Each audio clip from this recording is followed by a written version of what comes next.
Mr. President, how are you, sir? I'm doing well. How are you doing? Doing well, Don. We are live and rolling as soon as we jump on here. So let me do some introductions first.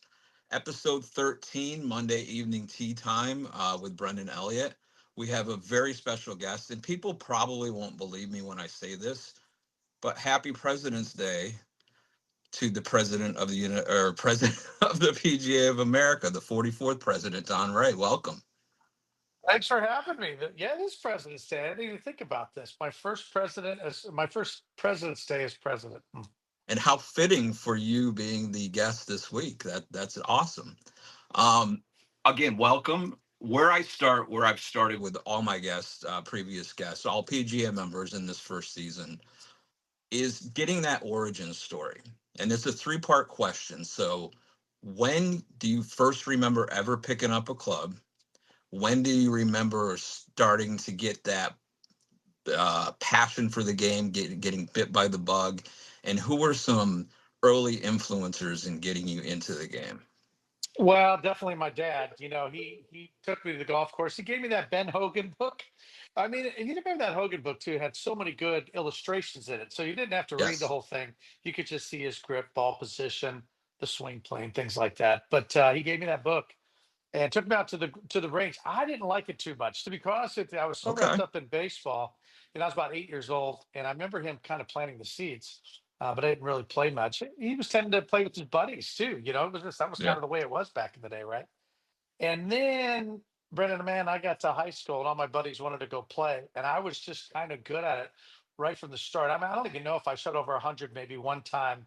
It's just because my dad had instilled that good grip. I had a good grip. Yeah. I knew what posture, grip was, and alignment, and I was good to go. And that's probably it. You know what I mean? My career, my definitely my governance career, at least, and getting involved. Well, actually, being a member, I guess, not even the governance side, Brenda. Actually, I worked for UPS because I drove because I was a minor league umpire, and having Okay. a Christmas job with UPS was a great thing to have. And I delivered to a golf course, and this guy Jim Mooney, who's now half century member, just the nicest guy ever. And I'm like, man, how do you get a job in the golf business? He's like, you become a PJ member. But that was it. I tell people my dad taught me the love of the game, but Jim Mooney taught me the love of the business of the game. That's for certain. So this wasn't like, for a lot of us that are PGA professionals, this wasn't like a first love and something that you got into as a passion from a high schooler and then moving on to college. This is something that kind of developed a little bit later then. Definitely the business side. I mean, I always loved Right. playing. I mean, certainly after high school happened, probably my junior in high school, and then, but we played all the time. But my first golf tournament I ever played in ever was the playing ability test. I'd never played in a Wow. tournament before. I was a little nervous. I didn't know the rules. I mean, I studied up Yeah. a little bit. So I don't know. I love playing the game with my friends and my dad. All my memories were playing golf with my dad and now my daughter and my son a little bit. But no, it was the second career. I was baseball, man. I mean, I wanted to umpire in the World Series. And it's so funny. Here's a quick story. It's like this year, the World Series, Andy Fletcher had the plate, Doug Eddings had first base. Hmm. That was my crew at AAA. So I Wow. texted those guys and said, man, I should be at second base right now in the World Series. And they're like, no, man, you're exactly where you're supposed to be. We see your posts, you're loving it. So, and they're right, Brendan. I love the Yeah. golf industry. It's the best. So let's walk you through the progression of employment. Like, where was your first position? What progressed from there? You're at Augusta Ranch now. Walk us through that. Yeah, crazy. My first job was at Augusta Ranch cleaning Wow. clubs. Yeah, right when it first opened, 1998 is Okay. when Augusta Ranch opened, and I was out there with a bunch of 16-year-olds. But I was like, man, this looks like this could be a great deal. Got moved into the golf shop like in March, actually middle of February, because I had to let the minor league or major league and minor league baseball know that I was resigning as an umpire because I was supposed to umpire that season, but I Okay. resigned it, and then boom, got the job at Augusta Ranch, and then got moved in the shop. And from there, the same company that owned Augusta Ranch owned a course called the Golf Club at Eagle Mountain, one of those Okay. fancy clubs. So I went from the head pro of Augusta Ranch to the head pro of Eagle Mountain, and then I ended up being the GM there. And Long story short, they were selling Augusta Ranch. Well, actually, first they sold Eagle Mountain, and I was Okay. out of a job. I'm like, well, what are you going to do? And they're like, well, we're going to, get a management company for Augusta Ranch. And I was like, okay. And a buddy of mine who I umpired with, Ray DeMiro, he became a CFP. I became PGA. He became a CFP in the finance world. He's Okay. like, man, you should start your own management company. And I did. And then about a year later, they're like, hey, we're selling the golf course, the owners of Augusta Ranch at the time. And I was like, oh, that's a bummer. And then Ray's like, dude, I think we should try to buy it. And I didn't have any money. I had a bunch of sweat equity, Brendon, but that's what happened to buying Augusta Ranch. And then long story short, we sold Augusta Ranch to the HOA after 10 years, and then I leased it back. So I own the business of Augusta Ranch, just like you and Right. I, maybe we owned a restaurant, right? Might not own the building, but you own the business. You do the same thing with the golf course. And what year was that you did that move? 2008 is when we bought it with the Okay. finance company, Your Source Finance. Um, and then it was 2018, I think in May of 2018 is when we sold it to the HOA, and the HOA leased it back to me and my business partner, Kurt Hudak. And then, yeah, it was about a year. Yeah. Because it was about a year and a half later than COVID hit. And I thought my life was over. And Yeah. then it ended up Didn't we being, all? I know. I was like, dude, we were 3 weeks away from bankruptcy. I told my wife, and she's like, I don't know. I go, well, if they closed down golf, because it was Brandon. Remember that was March, and that's peak Yeah. season in Arizona, man. Yep. And that I was like, oh my gosh. And then the governor never shut down golf, and then it just boomed, didn't it, brother? I mean, it changed our lives. That was been a great segue, but I got one more question to ask before I get into that boom that we all didn't see coming out of Right. COVID. But I want to talk about the governance side first. When I became a Yeah. member in 2009, a good friend in my section, John Hughes, said you really need to get involved, and I did. Like right out of the gate, I became a member in September and October. It was an election cycle for our chapter, and I ran through the chairs. I sat on the board for North Florida section. It For me, that was a big part of how my mind kind of opened to see fully what the role of the PGA of America is and what the role of the PGA professional is. So for you, at what point was the governance side getting involved something that you pursued? Well, first, am I looking at you right now? I'm all jacked up on my iPad to make sure I'm looking in the right camera. So am I all right? Yeah. But am I looking at you when I do that? All right. Yep. I'm used to my computer and my phone, but I like this way better, Brendan. This is actually it's kind of cool. Yeah. Governance, you know what happened is like at Augusta Ranch, this little par 61, nobody cares about you. Everybody in Scottsdale's at the fancy golf courses. And really it was just a need of like I wanted to play more free golf and I wasn't getting reciprocation because Augusta Ranch is just a small course. So what's somebody from Scottsdale? And I'm Yeah. like, man, I'm getting on a committee. And then got on the committee and liked it, and then became the chair of the Golf Pass committee because the Golf Pass in Arizona at that time was Yep. it was a moneymaker for the section and for the golf course. And to be quite honest with you, it was awesome. And then I was like, hey, I'm going to run for board. The first time I ran for the board, I did not get elected. And Bill Grove, this legend in the Southwest section who ran TPC Okay. Scottsdale, said, hey, while we were walking out, he goes, I voted for it. And I'm like, man, that guy voted for me. And so I got on the board, and then you know how it is. You just kind of get tapped on the shoulder. Don, you should run for secretary of the section. And then when I went through those chairs, there was like, Don, do you think about being district director? And I won by one vote. I won that election by one vote. Wow.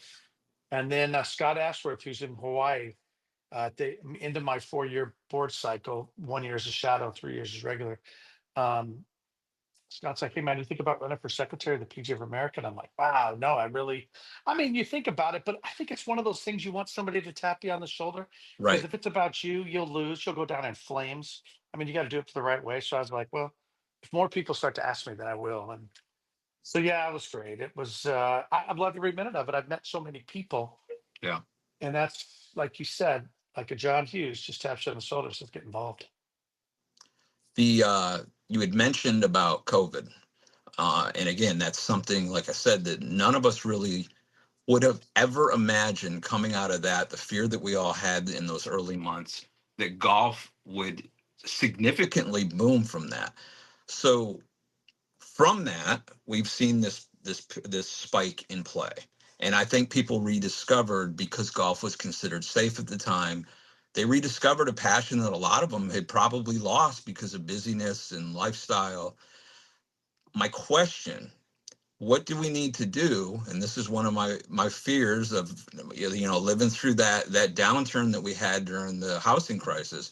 What do we need to do as PGA members to continue to make this something that the people that we gain continue to come out? What do we do to retain those people? Yeah, you and I, right? We're that age group. We've been impacted by a lot of different things, right? Whether Yeah, it's the housing or COVID or all the other things, 9/11. Um, I think the most important thing is, everybody says, well, what happened when Tiger and how did we miss that a little bit? And I think, really back then, if I would say that they pushed the PJ Golf Professional in the back room, everything yeah, was booming. So we started doing reports. If you wanted a good job, get a good job, you had to be a GM. So you're doing all the paperwork, you're doing all the executive overviews for that monthly report that you had to send to the management company. And they made us all bean counters, bro. They made us bean yep, counters. And we yep, should be out there anyway. So this is what I think PGA Professional should do. I mean, one, I'm telling you what, this top tracer range I have at Augusta Ranch, it is a game changer. I mean, I'm a par 61, so I was already getting beginners, but yep. now I've got these 21 bays. And Brendan, my range revenue before top tracer was 100 grand. The first year it was open was 450. The second year 750. That's not food and beverage. That's just straight balls. Wow. 4.4 million balls have been hit at Augusta Ranch.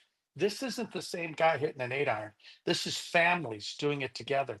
Yes. And this is what I think PGA professionals need to do is if you've got top tracer, if you don't have top tracer, you got to get top tracer. But Yeah. the big thing I'm encouraging the pros at Augusta Ranch is just walk up and down the line like the old days. This is all about the old days now. It's going and talking to people, not trying to sell lesson packages, building a relationship, learning about their game a little bit, and then next time they come to hit a bucket of balls, go, hey, what are you working on? Or hey, why don't we play one day? I mean, Will Robbins and I just got visiting three PGM schools, Campbell, Methodist, and Coastal Carolina, and Yep. just firing up these PGM students that the future is teaching and coaching, man. And it is building relationships. It's just building relationships because the other people can't do that. Club managers, I love all of those guys, superintendents, I love them all. But at the end of the day, PGA professionals, we build relationships, and Yes. that is business right there. Player development, business development. It's the same thing. Yeah. When I was growing up in the 80s, and the rock star of our club was the golf professional. And Right. he owned the shop, and it was a small shop in upstate New York. He owned that shop, but he was the rock star. He was more than a figurehead at the golf course. He was a Right. figurehead in the community.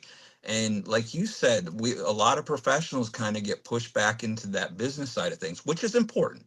There's no denying that. It's a very important thing. But we need to be front and center.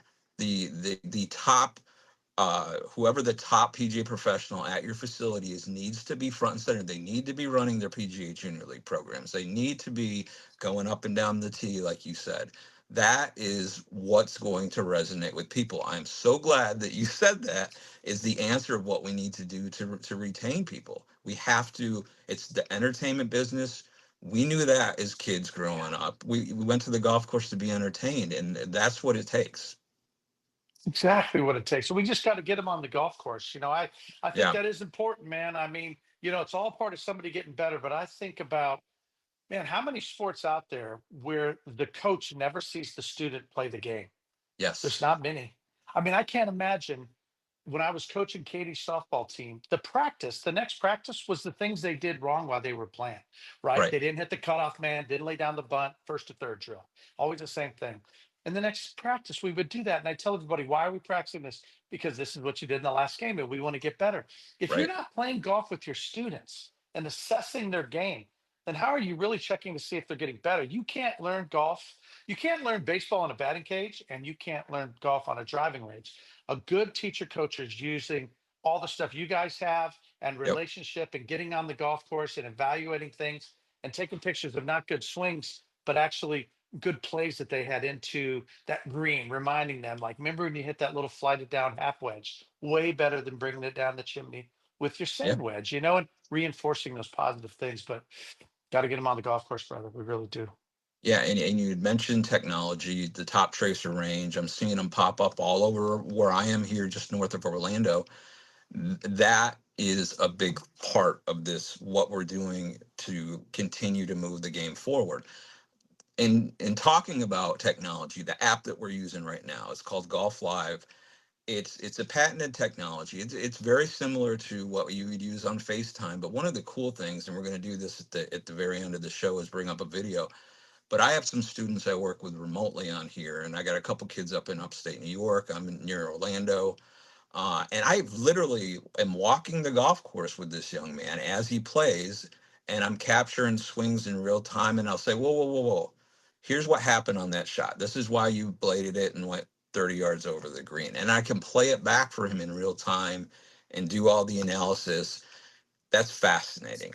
The top tracer, the all these the radars that are economical for people to set up something in their backyard.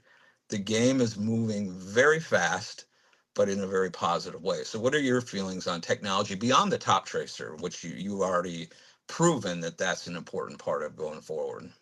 Yeah, I think screen golf, all that stuff, TGL's on now. I mean, if more Yep. people are, getting into the game, that's good for me. I think you ever see that movie Gran Turismo?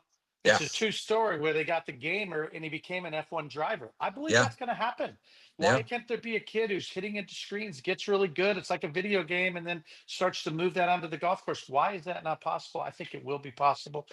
Hey, I think AI, obviously it's not going away. It's just getting better. It's going to be able to evaluate a golf swing.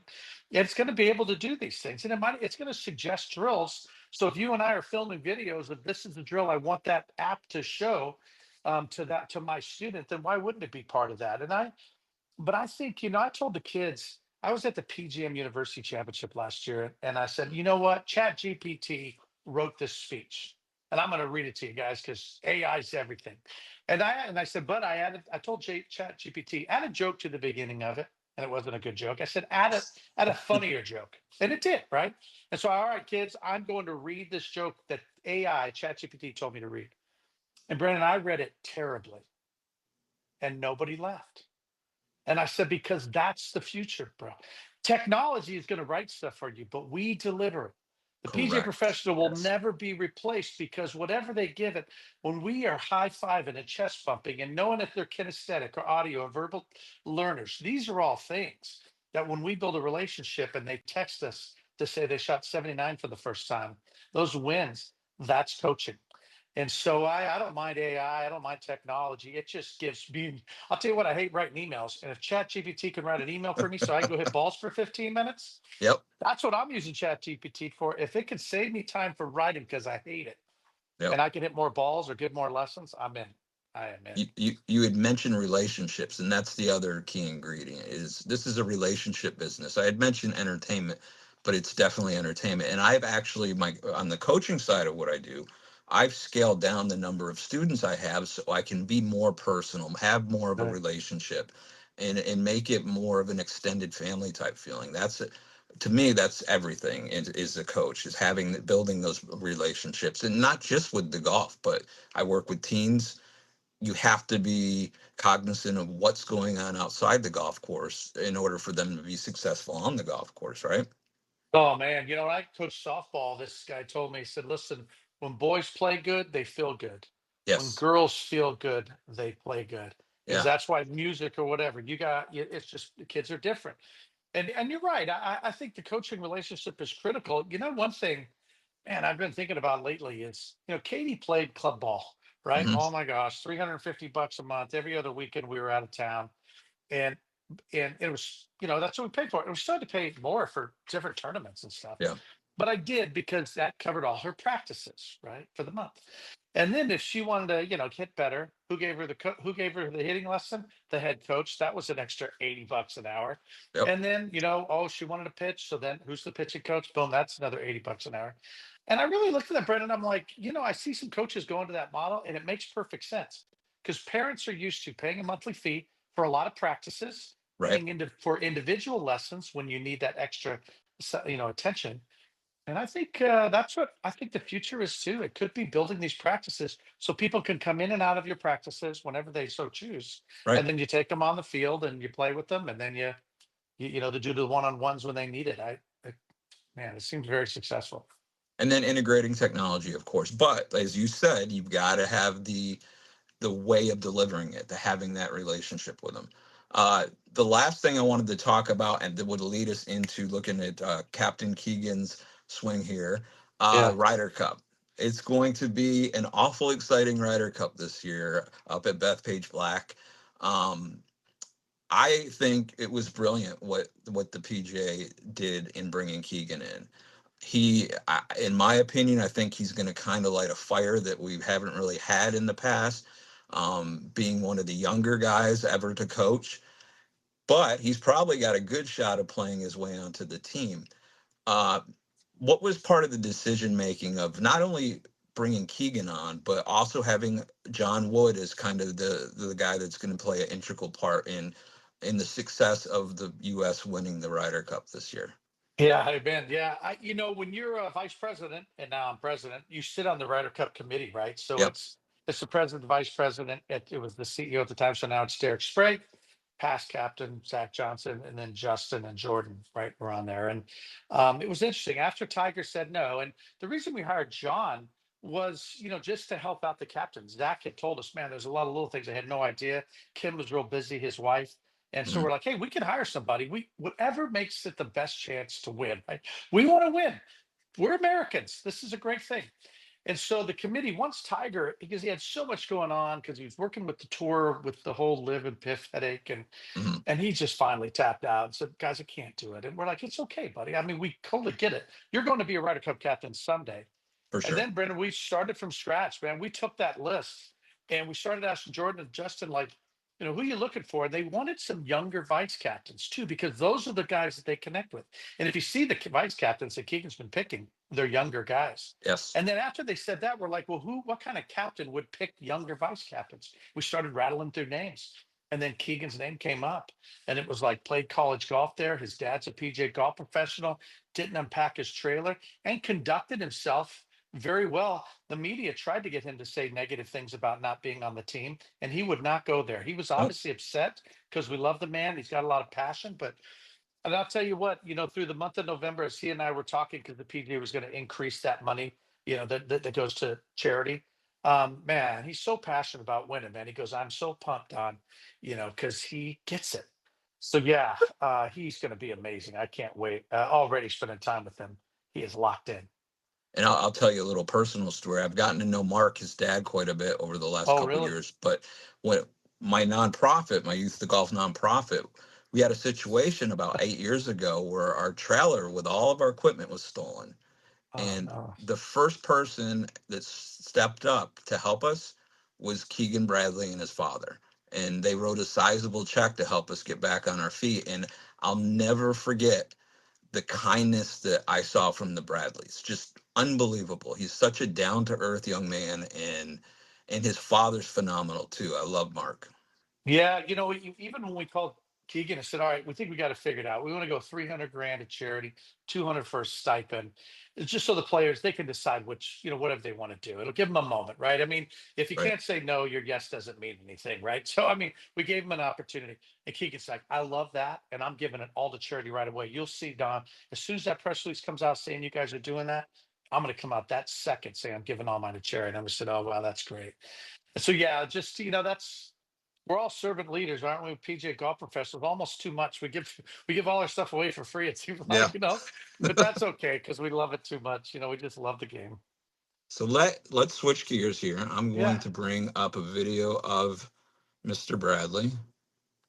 And what will happen here is when I start this broadcast, you won't see me. You should see Keegan swing. Got a good picture of my face. Okay, Oh, you yep, see I that? see it. Yeah, yeah. So I'm the Wizard of Oz. I'm the man behind the screen that's kind of rolling here. But anything you want to make note of here of his swing, I can back it up, slow it down. You kind of guide me. Well, I do a lot of lessons with kind of, the younger ones and the older ones that haven't played before. So I'm always looking at setup. I love if you go back to setup and just how his arms are hanging straight down. And then when it starts coming back and it's parallel to the ground, knee high, that's always something I always look for to see right there, stop it, where that club head is. Did it get snatched back in like Nancy Lopez or Hmm. where it's at? And then if you could see the toe.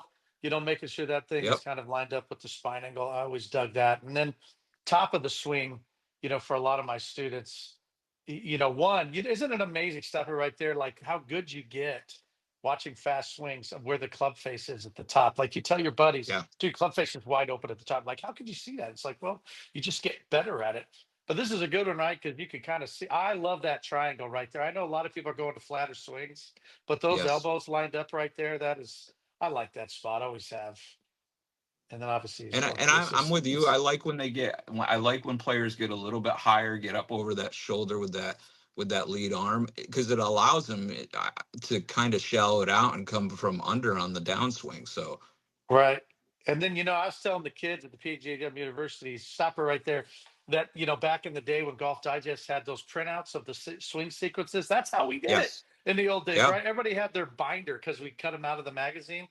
And that whole, bifurcating the bicep. I remember, I can't remember who coined that term, but man, did I start looking at like, where's that shaft when the club's yep, coming down? Is it bisecting the bicep? right there. Because usually, most our amateurs, it's straight up, it's all by his shoulder, right? Because they're already Yeah. coming over the top. But you obviously, how do you not love that position right there?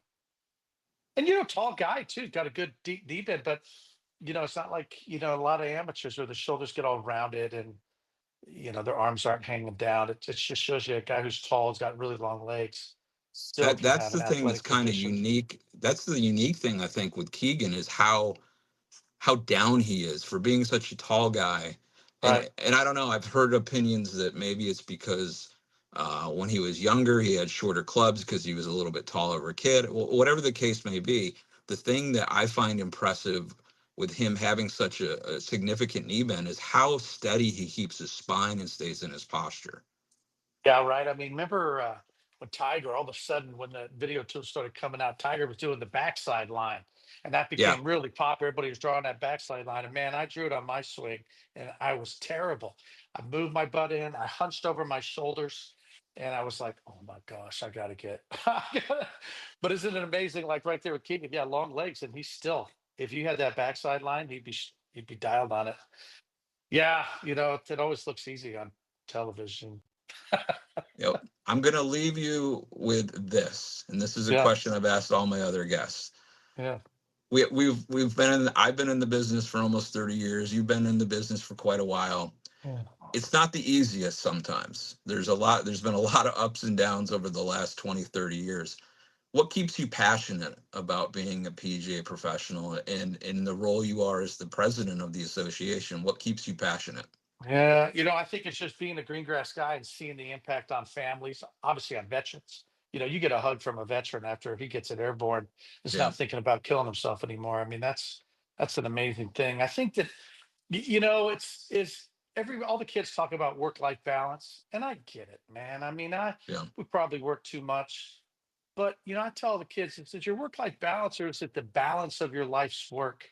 Man, but I think Katie, she's 22 now, she's in college, but Brandon, I think she really got it when she would come to see me at work and guys would just walk right in, gals would just walk right into my office, right? Knock on the door, walk right in. How's it going, Don? Man, I shot 68. And hey, I wanted to thank you for that gift certificate you gave for my daughter's car wash. And hey, man, it was really cool what you did the other day. I saw you talking to that little kid in the parking lot when he was picking up trash. And come on, man. I mean, if that's not the good stuff, I mean, Yeah. it's the families. I don't remember what I shot against my dad, but I know all my best memories are playing golf with my dad. And to me, that's what it's about, man. I told all the kids there for 3 straight days when we went to those three colleges, it's like, this is a connector. There's a reason. Yeah, there's a longer story to this, Brendan, but the guy on top of the Ryder Cup trophy is Abe Mitchell. And the reason Abe Mitchell's on top of the Ryder Cup trophy, because he's the one who taught Samuel Ryder how to play. And Samuel Ryder was so indebted to his PGA coach, because Abe Mitchell was a PGA member, that he put Abe Mitchell on top of the trophy. You tell me that the PGA coach relationship isn't important to an individual and to their family and to how they spend the rest of their lives. It just is. Well, Mr. President, I appreciate your time. Happy President's Day. Thank Um, you. All right. and we'll definitely have to catch up again soon. Yeah. Thanks for all you're doing. I mean, people are getting better, and if they get better, they play more. We That's appreciate true. everything you guys do for the PGA members. Your app's amazing. Thank you. Thank you. Appreciate it, Don.